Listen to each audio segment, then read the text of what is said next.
पंजाबी में कहावत है, सास चंगी होवे या ते दीवार ते टंगी होवे। संगीता की शादी भी एक ऐसे ही घर में होती है जहां उसकी सास दीवार पर टंगी होती है। ससुर और पति शादी के पहले दिन उसे सास के फोटो के सामने ले जाते हैं, जहां ससुर जी कहते हैं, बेटा बेटा संगीता, ये तुम्हारी सास थी, बहुत नेक और भली, लेकिन थोड़ी गुस्सैल थी। गुस्सा आने पर सब तहस नहस कर देती थी, पर अब ये इस दुनिया में नहीं है। हाँ संगीता, माँ होती तो तुम इनकी कोई बात टाल नहीं सकती थी, वरना तो माँ घर में भूचाल ले आती। संगीता मन में खुश होती है कि अच्छा है कि ऐसी औरत अब इस घर में नहीं है, लेकिन दिखावे के लिए वो जैसे ही सास की फोटो के सामने हाथ जोड़कर खड़ी होती है, ये क्या? सास उसे देखकर मुस्कुराने लगी। संगीता आंखों को मलकर एक बार फिर से देखती है, लेकिन फिर सास के चेहरे का भाव, भंगिमा यानी एक्सप्रेशन बिल्कुल बदले होते हैं। वो अपने पति और ससुर को कहती है, माँ की तस्वीर तो स्माइल कर रही है। ना ना बेटी, ये कैसे संभव है? जरूर तुम्हें कोई गलती हुई होगी, ऐसा कैसे हो सकता है? लगता है तुम शादी की सारी फॉर्मेलिटी करते करते थक गई हो, तुम्हें आराम की ज़रूरत है संगीता। खैर, सारे संगीता की बात को इग्नोर कर कमरे में चले जाते हैं।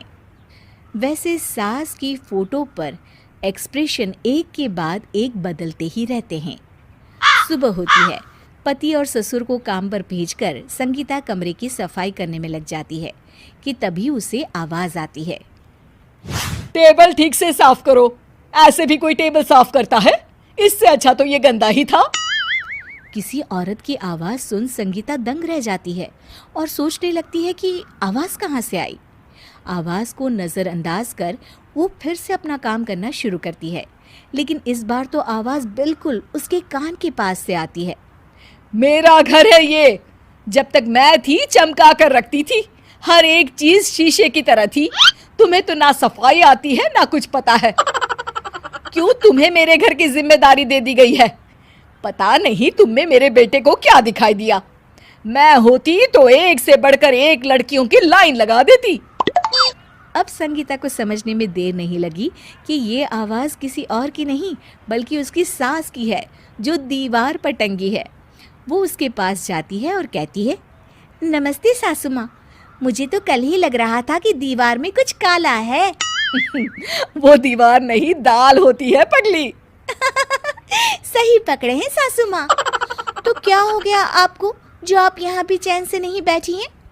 सुना मैंने आपका व्यवहार काफी गुस्से वाला था। चुप रह तू, ज्यादा बकर बकर ना कर। घर का काम करना तो आता नहीं, आई है मुझसे बहस करने। हाँ देखिए सासू माँ, मैं आपसे साफ साफ कह देती हूँ, मुझसे पंगा लेने की कोशिश मत करिएगा। तभी पीछे से संगीता का पति आता है। अरे संगीता, किससे बात कर रही हो? कौन है वहाँ? संगीता की सास की फोटो फिर से पहले जैसी हो जाती है। आपकी माँ से कह रही थी कि मुझे काम करना आता। अरे संगीता, माना सास के ताने हर बहू को अच्छे लगते हैं, लेकिन यहाँ तो माँ है ही नहीं, तुम तो फोटो से ही। तुम भी लाजवाब हो संगीता। किसी को विश्वास नहीं होता कि संगीता अपनी मरी हुई सास की फोटो से बात करती है। वहीं आए दिन संगीता की सास संगीता को किसी न किसी बात पर आते जाते ताने देती।